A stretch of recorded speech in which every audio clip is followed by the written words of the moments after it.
All right.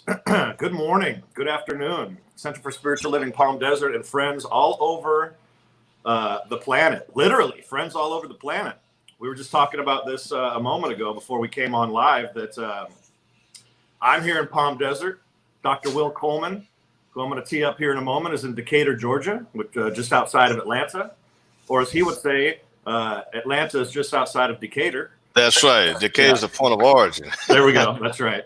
And then we have our producer, Krista. She's in Manila in the Philippines right now.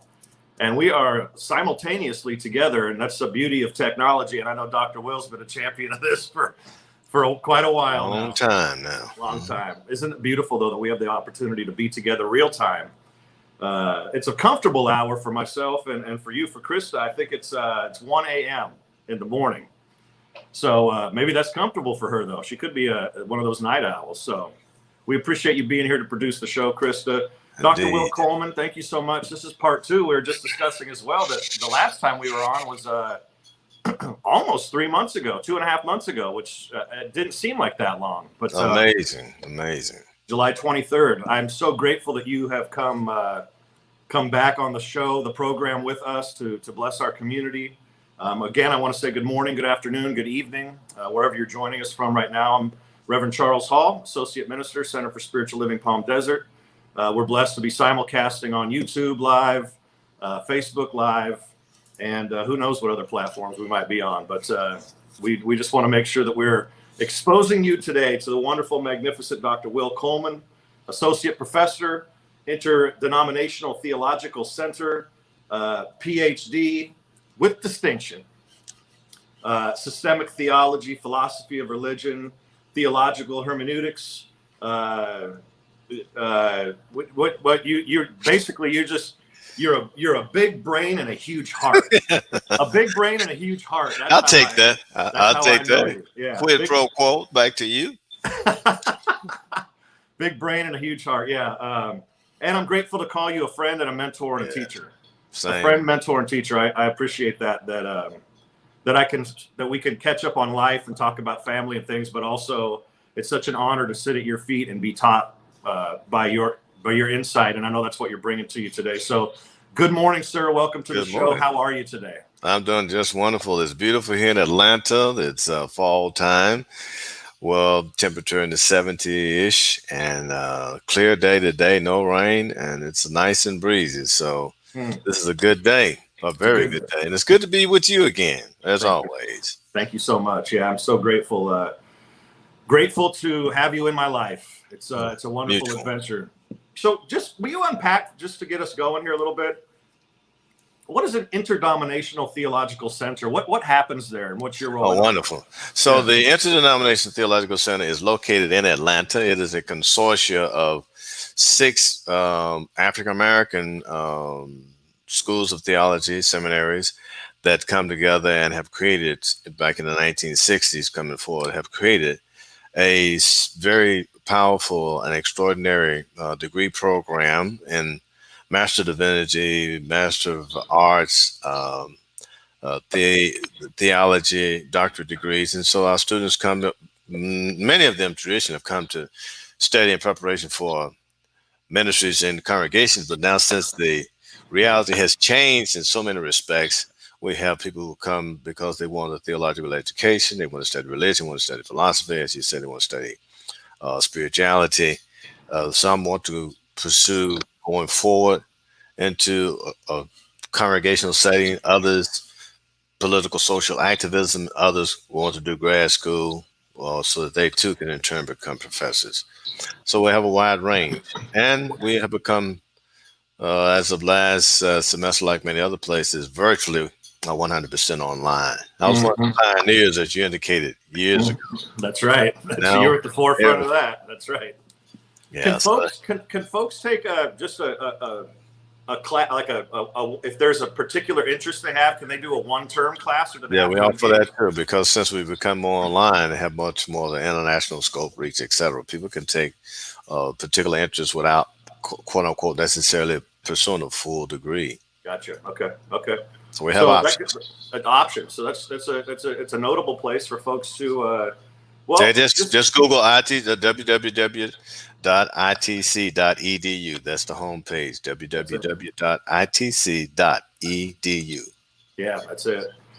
So you mentioned that you've got hundreds of students you're working with right now, and you're on, across the scope of various disciplines. And one of the things that came up when we were chatting is a particular focus that you've been working on since January. Will you enlighten us to that, and let's go down this rabbit hole for a little bit? Yeah, sounds good. So, to your point, I began teaching online for myself at the same time that I began with the seminary, offered a Monday night course on the basic overarching theme of Bible and meditation.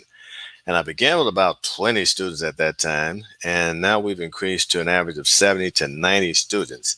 And I have focused on the overarching theme of Bible and meditation, but I've also done a number of series of studies on the 12 powers, on the science of mind textbook, on things in Kabbalah, mysticism, Rosicrucianism, mystic masonry, theology, etc.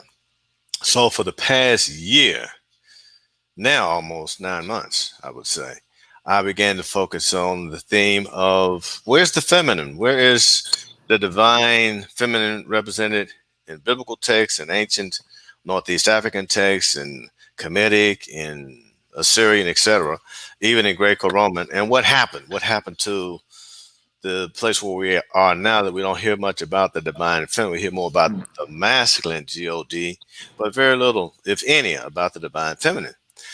And can this notion, idea, personality be recovered? And so, again, in the course of these past 9 months, we have been exploring various texts, including biblical texts. And more recently, we have been exploring particular passages in Genesis chapters 2 through 4, which some of the readers and listeners might be familiar. The kind of construct of the Garden of Eden and Adam and Eve and the serpent, those motifs. But we are revisiting those and have been, and going underneath the English translations and what I call mistranslations to discover that there's a lot of powerful and extraordinary feminine imagery there in the text, where, for example, the earth herself is called Adamah, which is a very powerful feminine designation and source of life, where the person that we often called Eve, this is important, the person that we often hear in the English translation who's called Eve does not exist. There's no one named Eve. That's not her name, in other words. The way she's described in Genesis chapter 2 when she first appears, along with the male counterpart, she's called Isha. Isha. He's Ish, she's Isha, and they're partners and they're equal. And then in chapter 3, where you have this fantastic episode of seems like tragedy, she's renamed as Hava. And this is the name I want to stick with. Her name is Hava. And the name Hava really means life giver or mother of life. It really says that in the 3rd chapter that the male calls her Hava. She's the mother of life. She's the source of life.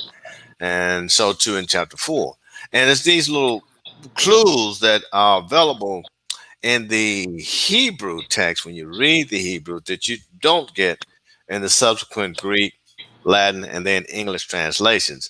So it's as though this nature of divine feminine presence has been covered up.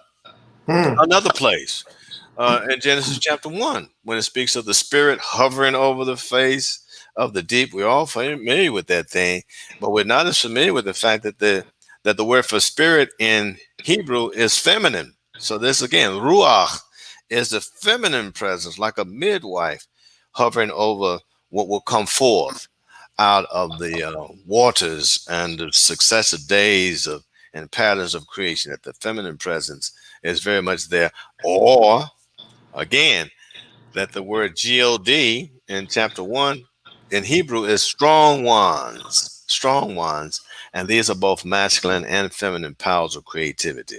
Hmm. So it's just it begins to unfold a whole range of notions. Give you one more example. I preached last Sunday on Proverbs 8, and we're familiar with Proverbs 8. Talks about lady wisdom or wisdom as the assistant with the creator and bringing everything that comes into existence. But in Proverbs 8, if you again look at the Hebrew, there are at least 7 other feminine designations for either this singular divine being or others that are assisting with her, like justice and vision and insight. All the terminologies there have feminine endings to them. So it's extraordinary. It's extraordinary that so much of what gets lost in translation can be recovered. And then at one final point in chapter 3 of John, where Nicodemus and Jesus are having that whole conversation about being born again, what we miss again is the fact that if we would translate that back into the Hebrew, he's talking about the divine feminine creative power that bursts from above and regenerates of water and of spirit. So we're having a wonderful time exploring these topics and these texts in a non-doctrinal manner. Just, this past Monday night, we went on for about almost over an hour with open questions because I've been reading chapters 2 through 6, but students would ask all kinds of questions about anything that came to their minds. We're going to continue that this coming Monday night. And just if anybody's interested in joining us, you can send me an email at wcoleman.phd33@gmail.com. And I'll add you to the class. And I know Crystal put that banner up here too. W Coleman PhD 33@gmail. Yes, sir. Yeah, I know that's a lot there, so we can unpack it. We're gonna unpack it. That's what I was gonna. So for those of you that are listening that aren't familiar with the Bible and other sacred scriptures, we're gonna probe into this. Dr. Coleman's gonna unpack this. We'll get into it. Yes. Here a bit, and we want your questions as well. So Absolutely. we're focusing today on the divine feminine, that feminine idea. And I've got a number of questions off the bat here. Let's call hot seat right off the bat. Yes, sir. Why do you say Northeast Africa? Normally, when people think about creativity and development, I would say we specifically think of Egypt. Correct. Is there more to Northeast Africa? I mean, Yes. I know there is, but as far as hotbeds of creativity and evolution and things like that, I do it for 2 reasons. Number one, I do it to broaden the scope of what that area actually covered in what we now consider biblical periods. So when you read, for example, what we call Old Testament, the geography that's being described includes modern day Ethiopia, Egypt, all of what is now called the Middle East, but all that range in Mesopotamia. Okay. Then as far as India, the outskirts of India. So that's from the whole quote unquote Old Testament period. Gotcha. When you come to what's called the New Testament period, it really is the Roman Empire. So it's the area around the Mediterranean Sea, from Palestine to the British Isles. Okay. So it's I call it Afro-Asiatic for the Old Testament period, Afro-European for what we call the New Testament period. Hence, Northeast Africa is that range and scope of geography. Gotcha. Okay. Oh, I'm sorry. There should be 2 3s there. Yeah, Krista, 2 3s. Will Coleman, W Coleman PhD 33 at Gmail. Yep. Thank you. Mm-hmm. Yeah. So I was exposed to the idea at one point that when we talk about thank you, Krista, that's wonderful. Adam and Eve, that it was actually described at one time as an androgynous being. Is that inaccurate? No, I think that's very accurate. And thank you for that point. When you read Genesis 1 and Genesis 2, you're reading texts that are written by different authors. That's the first thing. But in Genesis 1, towards the end, when Adam is created around verse 25, 26, people need to understand that that's not the description of a man. It's a description of a being. The word Adam itself means earth being. And the earth being is both male and female. It says that. Zacha nechava, masculine and feminine. And they're both created simultaneously, and they're both created equal. That's what's important. They're both given the same responsibility. When you get to chapter 2, this is where it's a bit more androgynous. You're told that Adam, and there's poetry in this, Adam is taken from Adama, the name of the earth. That's why it's a feminine. It's Adama. And so it's as though Adam is extracted from Adama, shaped and formed, and the two are still really, they both are there. And then later on in the chapter, the deity separates them into Ish and Isha. So that's where it's the androgynous idea has some currency because they are both there. Many people think, well, no, he's there, and then this little rib is taken out. It's not a rib; it's a beam. It's a beam that's taken out, and so that they're latent, and then they're separated. That's much more accurate. Okay.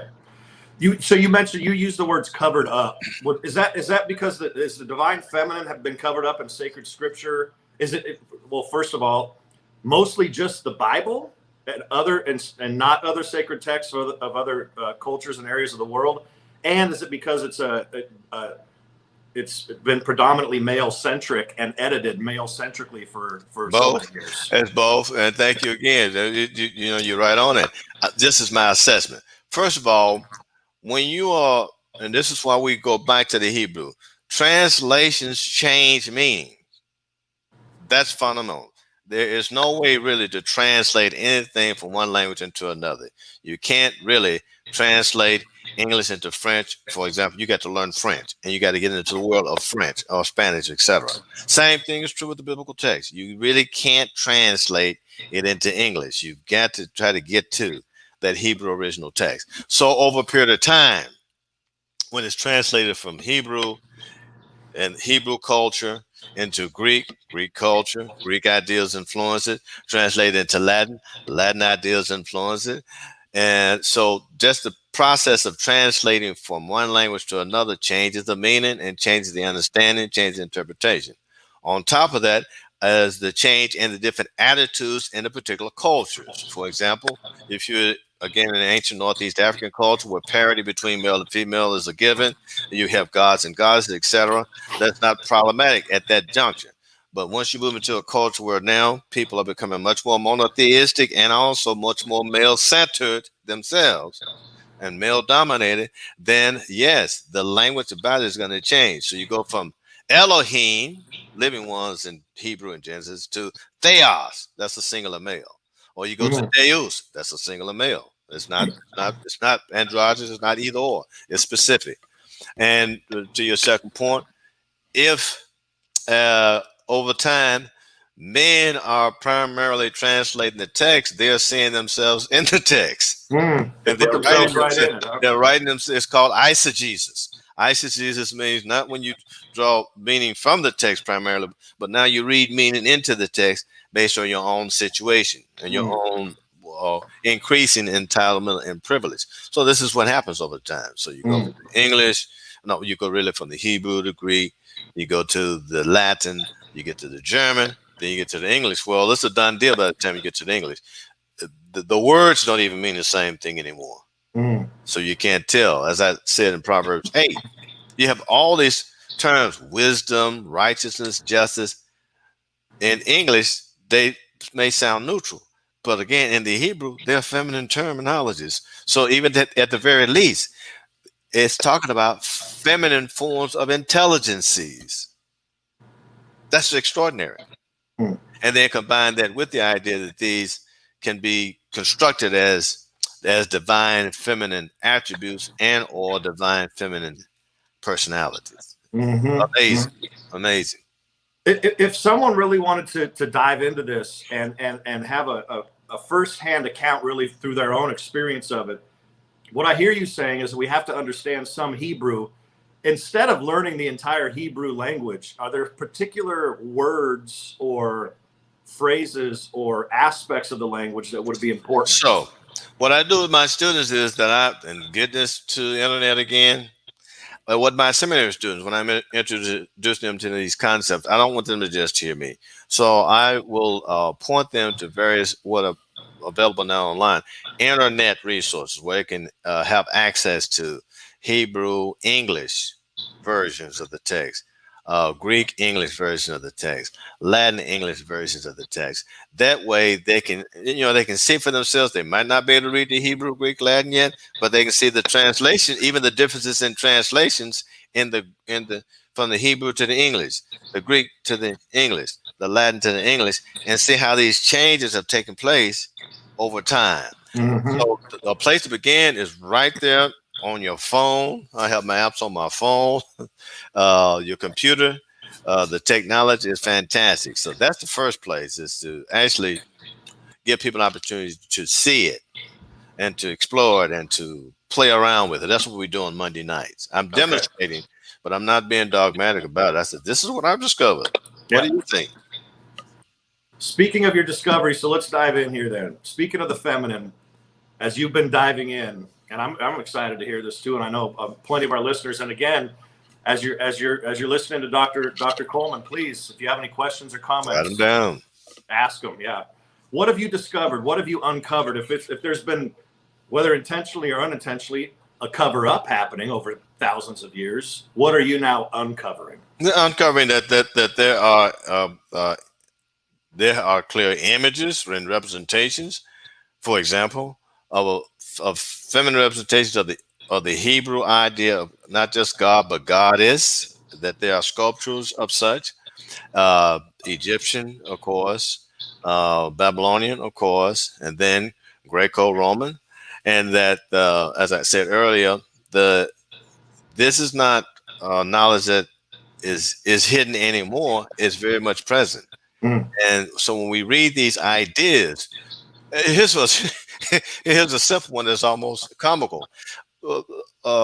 Every Sunday, or many opportunities, people will pray what they call the Lord's Prayer. Mm-hmm. And the prayer begins with "Our Father." Mm-hmm. Well, if there's a father, where's the mother? Mm-hmm. I mean, I'm just using a simple example. I'm a man by myself. I'm a father because there's a mother, and she and I created children. That's how that works. So if there is a father, where is the mother? Mm. You're not a father just because you're a male. You're a father because you have offspring, to be sure, but you also have offspring because there's a mother. And when you just let that resonate, again, you begin to realize that the probably closest analogy to the mother is the Holy Spirit. And then, of course, again, she's feminine. And even in the early church, they designated her as such. And later on, it gets shifted. And how does it get shifted? Here's my point. Ruach in Hebrew is feminine. When you translate it into pneuma, it becomes neuter. When you translate it into spiritus, it's masculine. The language changes it. You feel what I'm saying? The language changes it. So the translation, as an old Italian expression, traditore, the translator is the traitor, because the translator gets to choose.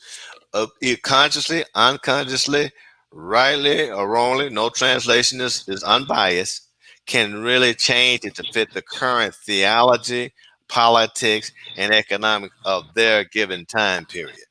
And that has happened. That's interesting. It just makes me think, and forgive me if I'm jumping off the rails here, but how many languages do we have on this planet? One planet. Oh man, we got to Google that. We can do a Google right now. We could, yeah. but thousands. Just the idea that we have that many, and we're still here as one human body. Yes, it's extraordinary. And attempting to understand each other. Well, I do this also with my students when I take them to a particular website that has hundreds of translations, quote unquote, of the Bible, and I show them the Hebrew, but we can see these verses in so many different languages on the world. I ask them one question: which one of these is the Bible? Which one of these is the Bible? And they think about that. So that's exactly right. You don't know which one is the. Even when you get to the Hebrew, from a more technical point of view, there are nuances to that. But just to take that one idea and to take one phrase that has been translated, which one is the truthful and most accurate phrase? It's all about interpretation. So it It adds excitement, but it also adds humility to the process of who has it absolutely right. And that's a lesson to be learned, not just in biblical interpretation, but in a whole lot of arenas too. That's right. Well, and it's interesting how we use our language sometimes. So many people say, in my opinion. Correct. Well, that's the only thing it could be. You know, Precisely. you're not speaking on behalf of humanity. You're speaking on behalf of your truth. Well, I did this once with you when I was with one of your groups. Look at Genesis chapter 1, verses 1, 2, and 3. In the beginning, God created the heavens and the earth. I'm using English vernacular. And the earth was formless and void, and the Spirit of God hovered over the face of the deep. And God said, "Let there be light." And I've always posed the question. Well, if God doesn't get to talk until verse 3, who's talking in verses 1 and 2? No, I mean, there's no ploy to it. It's just there's something else going on. If God doesn't get to speak until verse 3, then the narrator, the author, etc., is giving, in this case, his summation of what's going on. But the deity is not speaking directly until verse 3. And that's something to take note of for much of what we have a tendency to say is authoritative. Is to pay attention to who's doing the presentation and how things are being spoken indirectly rather than directly. Let's walk ancient texts forward to round about these days. Yeah. What are we seeing today that what can you offer us today? Yes, but I tell you what I hope for, what I'm almost pleading for, what I'm admonishing as an elder brother now, is that this type of study also will encourage a continual and robust stepping forward of women and of the feminine power and presence and unique intelligence that women and life-giving power that women can bring to this whole context. That's for me, as a father, grandfather, of course, as well, the resumption and the presumption even of the balance, and maybe even in some instances the preeminence of the intelligence of women is absolutely indispensable here and now. Absolutely. That we cannot certainly can't rely solely, and cannot rely primarily upon masculine intelligence to get us out of the mess that I think we're in. We need a rebirthing, regenerative power that is uniquely connected with women.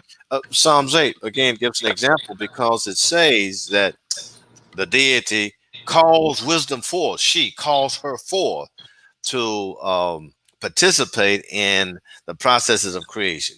Well, if by analogy, the deity needs the feminine to help create, I know we do. This is me speaking. And we need it in a more straightforward manner, in a more specific manner, not women imitating men, but women being women in their intelligence and in their leadership. That's what I would say. That's where I'm coming to as more and more we uncover these residuals that have been hidden and or suppressed. What if any is the distinction between a woman and feminine?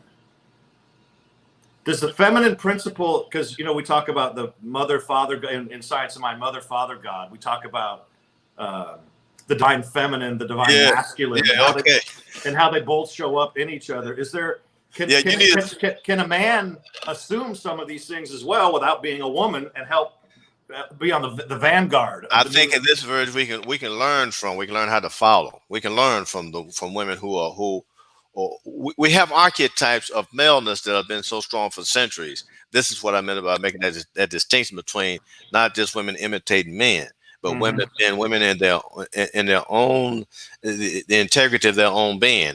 And then, like Genesis 1, the male and female are equal, but they also are complementary. They truly represent the complementarity and the necessity of both there to govern and rule and etc. and direct. Is there a difference between feminine and woman? Let me give you an example. You just said something that's important that I've been inviting people to probe. It is current for people to say, in some circles, Father, Mother, God. Now, what's problematic about that phrase for me is this: you have now, in a way, made father, mother an adjective that still Mm. describes a masculine God. Mm-hmm. See, that's slick because God is That new is. originally, but it's a man. So that the other side of it would be, can you say this? Uh, mother, father, goddess. Mm-hmm. And see, when you feel that, whatever you feel it when you say, well, wait a minute, that's a little bit, that's what I'm talking about. That's exactly what I'm talking about. If you cannot say equally mother, father, goddess, as you can say father, mother, God, you're still working with the problem. Gotcha. If you feel what I'm saying? 100%. That's Yes, rich. it makes a big difference. It does. It does. And so I've invited people to know, make that substitute and to feel what you're saying, to feel what you're saying.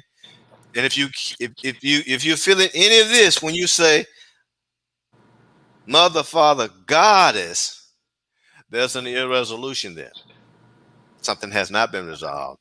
And the other phraseology, although it seems to intend to be well, it's just giving an adjective to what's still masculine. Mm. For all the macho masculines out there, and certainly I've. Oh, me too. Well, so what we're not talking about just meekness and softness, because I know I look at my daughter and she's ferocious. Oh, no. There's No, a ferocity there. Oh, not at all. Look at nature.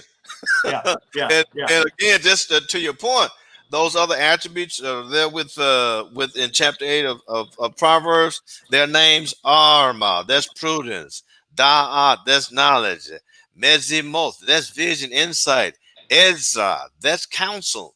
Bina, that's the power to build and sustain and shape. And then righteousness, the Zedekah. See, all of these powers they're not weak at all. They are strong in their own way, and particularly so. And one other thing I would add too, supporting, following, being guided by strong woman power does not make you a weaker man. It makes you a stronger, wiser one. I grew up in a family tradition, and this is true of traditional African American culture, with very strong women and matriarchs, Mm-hmm. and not weak men. Mm-hmm. That's to me, that's again, that's kind of a diversion. If you're strong within yourself, you're strong within yourself, and you're not threatened by. In fact, you want. In Genesis chapter 2, the part that's been translated as a little bit of rib and as help meet. That's not what the Hebrew says. The Hebrew says we need to, I'm paraphrasing it at this juncture, we need to shape someone as strong as him. As strong as him. Because the way the story is set up, everybody's paired off and they come and Adam gives them a name. And so, well, there's no one else here as strong as. And that's why then they're separated, and you can see and you can experience that she is there as strong as. Both are strong. Both are strong. They're strong, not strong, weak. Yeah. Yep. Real strength. Like, correct. And integrity. And integrity in their particularity. Say more. Well, again, well, as I said earlier, it's not male trying to be female. And I'm not talking about gender now, to my roles and functionality. Not male trying to be female, not female trying to be male. They are who they are in their own integrity and with all the attributes, very distinct, unique, particular attributes that are masculine, yes, and very unique, particular, distinct attributes that are feminine. And they complement in a more holistic manner a form of governance, self-governance, and etc. Social, political, economic, ecological governance. You talk about those spiritual, mental, emotional, ecological I mean, there's a number of pillars Because that. they're all interconnected. You're exactly Yep. right. From the cellular to the individual, personal, interpersonal, social, political, economic, which includes the arrangement of reality, and then ecological. Those are the layers or dimensions that I always want to emphasize: is individual and communal, microcosmic and macrocosmic. I love that idea when we get out from here to primarily, I think, economic and ecological. Then we start to understand we're connected. Yes. We start to understand that we actually do depend on each other. Well, we've talked about this before. Yeah. COVID-19 is making it abundantly clear that we're interconnected, positively and negatively. Put that mask on. Absolutely. It's not just about you. It's about us. It's about the planet. It's what we eat. It's what we drink. It's what we breathe. Literally, what we breathe. Yes. The idea, I guess I was smiling a little bit earlier because I was reminded as we're talking about this. I'm not going to name names because it's a little embarrassing. But there was, back when I was in my early 20s, I know someone that got a man, like a guy that got a girl pregnant, and he actually had no idea that that the sperm had to and the egg had to come together. He thought it was just the sperm. Oh, well, no, it's the egg. It's the egg. Well, I know, but it's kind of case in point. Like, that's right. He missed some part of education about, well, it's not just you. It's not just the man. No. And thank goodness, I've said this in my Monday night classes, bowing down. What's the genius and intelligence, evolution, etc. of the female body to take a seed and with an ovary transform that into a human being and then to give birth to that? No. I watched my last daughter when she was born, and when I saw her mother dilate, I was like, this is another dimension. Another dimension. So no. Kudos, and more kudos. That's nothing small about that. That's what makes the idea of the woman coming from Adam's side. It's got to be a parable because that's a joke compared to what really has to happen to get you here through the body of your mother, of a woman. It's extraordinary. And the whole 9 months, or 10 or 9 months that they're shaping inside of their own bodies another one or more beings that make it possible for you and I to have this conversation as having come from our mothers. That's extraordinary. It's talk about the very definition of a miracle. And in the old, not too far past, and in present for some, the possibility that she would die. The possibility that she would die, she and or the baby would die. That is an extraordinary amount of courage to know that could happen in the process, and has happened. Not because it has happened. Yep. So it has. You bow down to that. Bow down. That's right.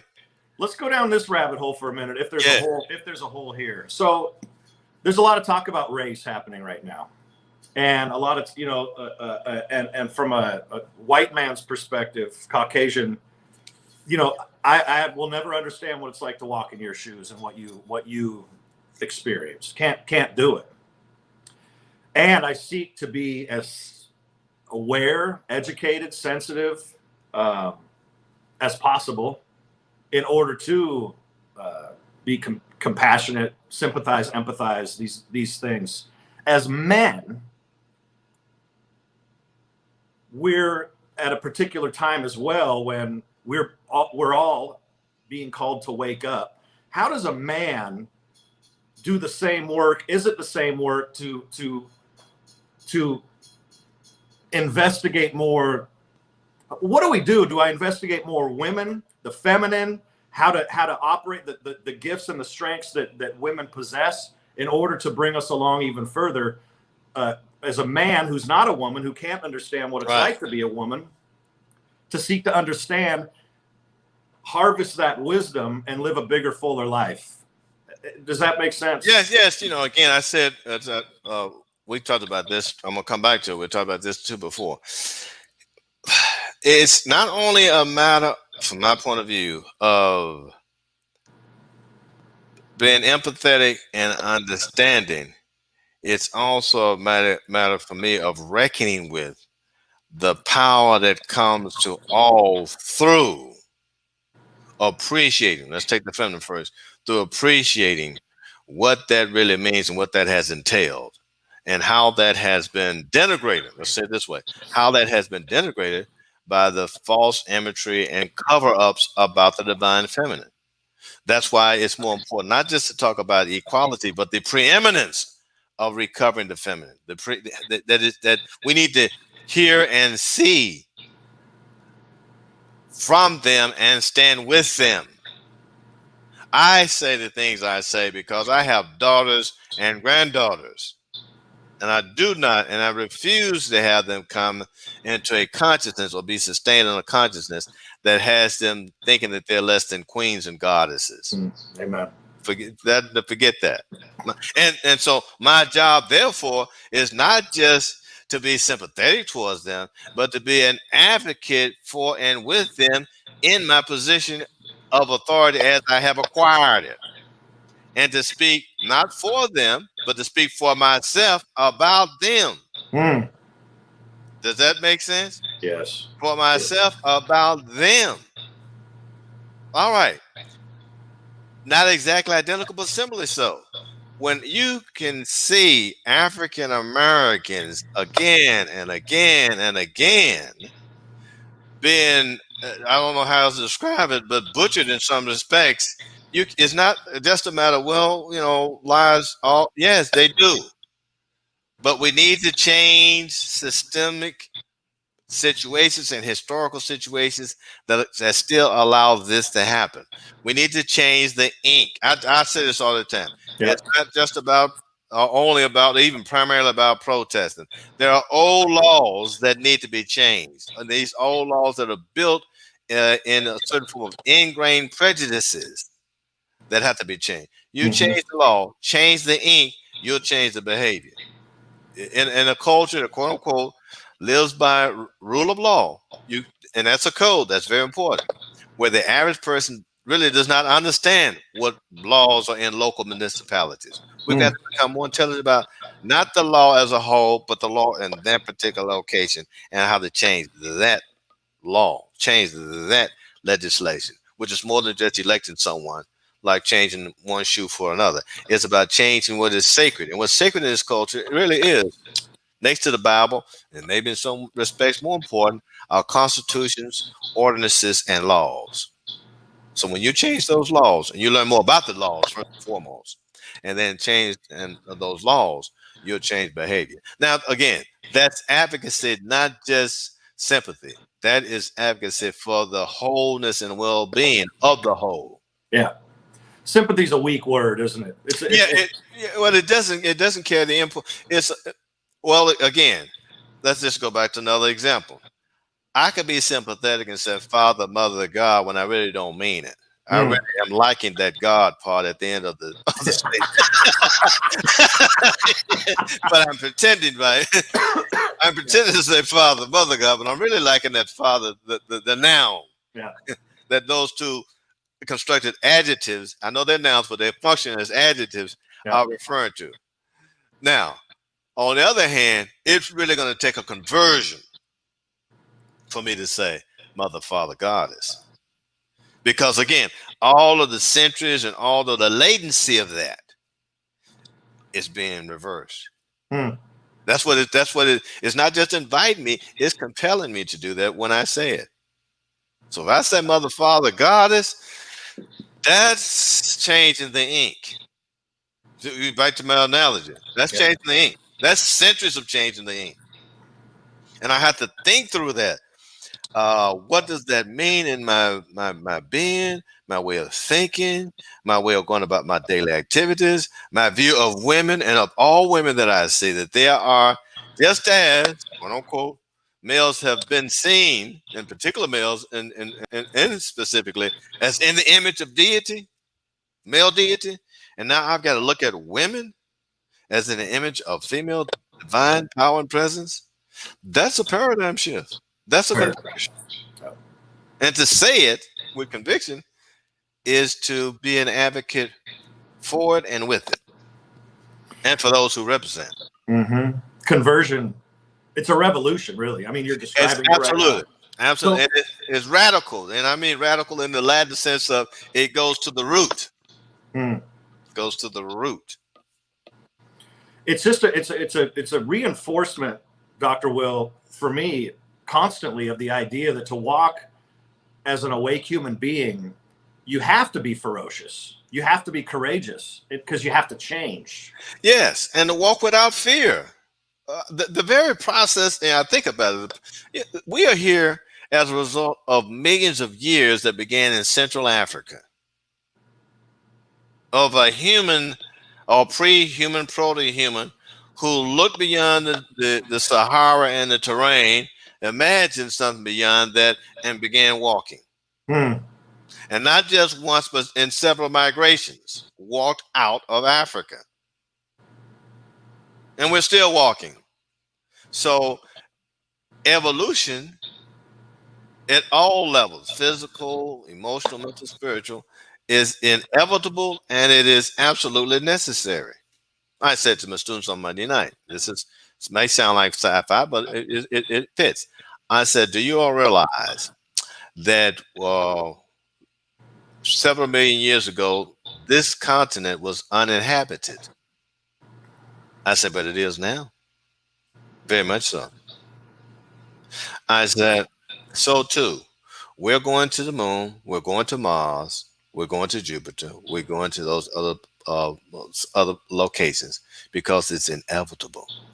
Now, to the same degree that we can do that through science, or let's say galactic science, we got to do that here. There's no such thing as, well, it's not possible, it's not feasible. No, it's about will. It's about the will to do it. And the will to do it will make it happen. It's about Will, and it's about Dr. Will. Oh, well, I thought about that when I was saying it. I'll take the pun, everybody. I know. It's you about probably got that before. Yeah, it's the will to do it. Yep. And it's everything that we talk about in New Thought. The mind, the thing itself, the will to do. Bringing it from the invisible into the visible. We never seen it before. Well, let's see it. Can a piece of metal fly? This is my favorite little queries to my students. Can a piece of metal fly? No, not in its natural state. But you let the mind get to work on it and work on aerodynamics, it's going to become an airplane. It'll fly. It'll become a spaceship. It'll fly. But it began as a little bit of piece of metal. So yes, it's the mind that limits, or it's the mind that expands. What do you think? What is the number one fear that we have to let go of then to continue that exploration? Change. I'm staying in the same train of thought. Let go of the fear of change. Let go of the fear of loss. And we talked about this last time too. You're going to leave here. In African cosmology, and an African notion of quote unquote reincarnation, the axiom is you come here to make the world better than it was before you got here. While you're here, do something to make it better so that when you come back, it'll be better. Now, when you come back, it can come back in this body. It can be interpreted that way, or it can be interpreted this way.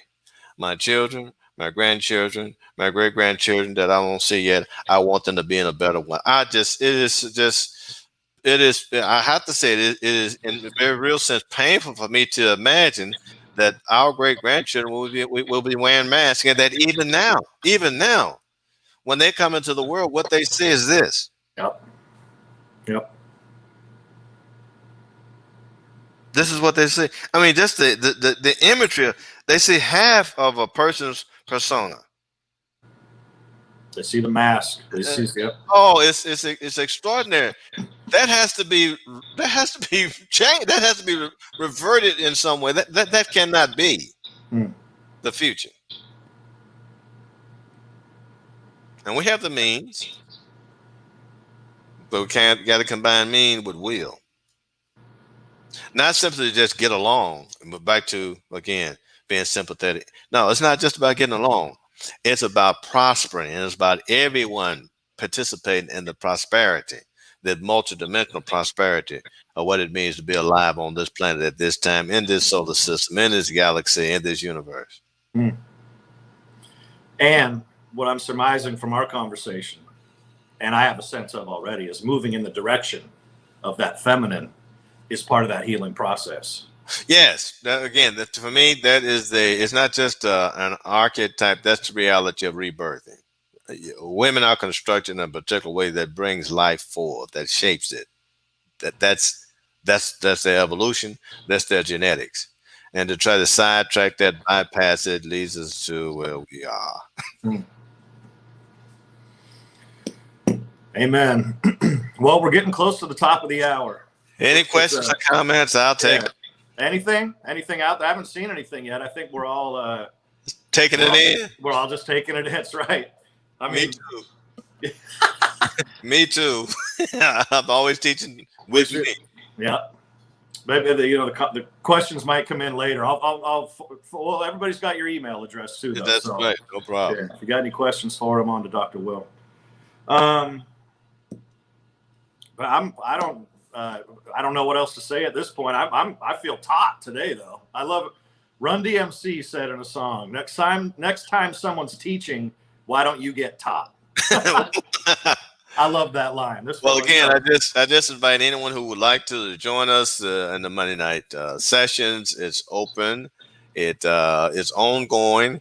We shift topics from time to time, but this is a particular track that we're on right now. We're going to begin at least do a survey of the Book of Enoch, because it's such a powerful book that influenced the shaping of the world view of Yeshua, etc. We're going to do something like that before the end of the year.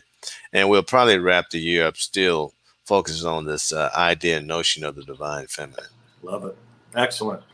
W, you see it there. If you can't see it, W Coleman, Coleman, PhD. We got to get that D in there too. PhD 33 at Gmail. W Coleman, PhD 33 at Gmail. W Coleman, there it is. Boom. Thank you. That's it. Screenshot that, ladies and gentlemen. This is my friend, my mentor, my teacher, Dr. Will Coleman. I'm so grateful for your time today. What a blessing. The same here. I'm always a better person for having spent time with you. Well, we better for spending time with each other. That's what it's all about. You asked a question earlier, and this is to the point. We got to talk more to each other face to face, courageously, boldly, and about the kind of changes that need to happen. Make those changes within ourselves and within our sphere of influence. My sphere of influence is primarily a professor of theology, etc., and that's where I do this. So it's not that's why I do it primarily, but I also do it in the political processes, economic processes as well. So it's not even a matter of, well, what can I do? When can I do? Where you are right now, do that. Mm-hmm. And when we open ourselves in our intention, then the possibilities will become clearer to us. So right where you are. Right where you are. That's where the work is to be done. It's the only place you can be. And not in just grand things, but in simple, daily, interpersonal connections. Simple, daily, interpersonal connections. I admire my parents. My father's 89. My mom's 87. They're both in good health, thank goodness. And they are my mentors because they have lived such a extraordinary life. Both of them, life and lives, in a particular frame of just that daily rhythm of 8 of us, 8 children, and then many of the children in the neighborhood, some who are not in their own homes, stay with my parents. And grandchildren, all of that has given them longevity and given them meaning. That's what I want to be like. That example there in my own way. I love that. Hmm. I love that the community. We had all sorts of kids coming in and out of our house when I was growing up. And I know it drove my mom crazy sometimes, but it also gave her meaning too. Exactly. We're just all over the place. Oh yeah. I would do that too. Go home. Who is that? Well, that's so and so. He gonna be here for a while, and then he even got to the point of one of my nephews. My parents had adopted someone at a certain point, and he was taking their little boy to school, and the little boy called my father granddaddy, and then my two little nephews and the boy said, "Granddaddy, that's not your granddaddy." That's our granddaddy. My granddaddy. That's our granddaddy. That's the nature of the extended family, and which is something else we should recover is the nature of the extended family. King said it right. We gonna live here together as wise persons, or leave here as fools. So let's not leave here as fools. We're an extended family. Love that. Yeah, it's very extraordinary. I love that. My takeaway from today is being that my daughter is the most precious thing in the world to me, my 7-year-old, that she deserves and not even deserves, but her birthright is to know that she's a queen. She's a absolutely. Yeah. Yeah. And then, we talked about this the last time too. It's not irony, it's the paradox and it's reality. The future is not ahead of us, it's behind us. Well, how's that the case? It's our children and our grandchildren. Your daughter is the future. Isn't that beautiful? That's the future right there. So, we talked about this before. Speak to the future and listen to the future. Speak to her, but also listen to what she sees as the future. And go with that. Support that. Yes. Be guided by that. I'll tell you what, our future is going to have a lot to do with unicorns then, my friend. Absolutely. That's the truth. We're going to all be riding unicorns. That's right. Okay, so it is. Yeah, so no more cars, no more planes. We could just be from here to Japan in a moment because we're riding a unicorn. No more of those forms of pollutions. Exactly. He's going to clear the air on that. Oh, I love it. I do too. Dr. Will, I'm just going to share a couple of announcements here and then Go ahead. Formally say goodbye to you. Yeah, yes, go ahead. All right, gang. So grateful to spend time with Dr. Will. I love it. Tomorrow, Life on Love with me from 10 to 11. We'll see what I've got up my sleeve. Saturday, another meditation coming toward you, 10 a.m. And then Sunday, service on demand starting at 6 a.m. It'll be available on our various platforms on our website, coming also to your inbox in your email. Next Monday, I've got part 2 with Harold Payne, musician extraordinaire. Stay tuned for that. Tune in for that. He's a wonderful musician. He loves to create songs out of the moment, not out of nowhere, out of the spirit, out of the moment. So we're gonna have some fun on Monday. Tuesday, Jafon and I continue how to become an anti-racist. Our look at that book. Wednesday, Sensational 6. Thursday, Dr. Laura starts her weekly programming called The Higher View. And then I think I'll be concluding a bit of my programming. Dr. Joe gets back middle of next week. He'll be taking a number of things back over. But I'm grateful that my last show, so to speak, next Friday will be Life on Love, but it will be with a very special guest, Sharif Abdullah, out of Portland and the Commonwealth Institute. Commonwealth, he's an extraordinary human being, up to some mighty things in the world. And I'm grateful, looking forward to have a conversation with my new friend, Sharif Abdullah. That's next Friday, 1 week from tomorrow. So that's what's going on. And then we'll keep rolling along, knowing that we're wearing our masks, that we're healing ourselves, and that we're constantly waking up. Dr. Will Coleman, really no words to express how grateful I am for you. Thank you. And I'm just so proud of, just look at this whole platform. I got to look into this. You're doing this every day now in a different way. And again, it's a joy to think about where I was, quote unquote, pioneering. And now here you are doing this every day, globally. This is beautiful. It is beautiful. Yep. And you did. That's the thing. It was a long time ago. You've been doing this for a while now. You are the vanguard. Yes, it's wonderful. In technology and in consciousness. So I appreciate you having you in my and vice versa. Here. Yeah, vice versa. I wish everyone well and stay safe out there. That's it. Dr. Will Coleman, ladies and gentlemen. Thank you, sir. Thank you, everybody. Thank you. Have a magnificent Thursday. Much peace, much love. Make it the best day ever. Peace. Yeah, I say peace.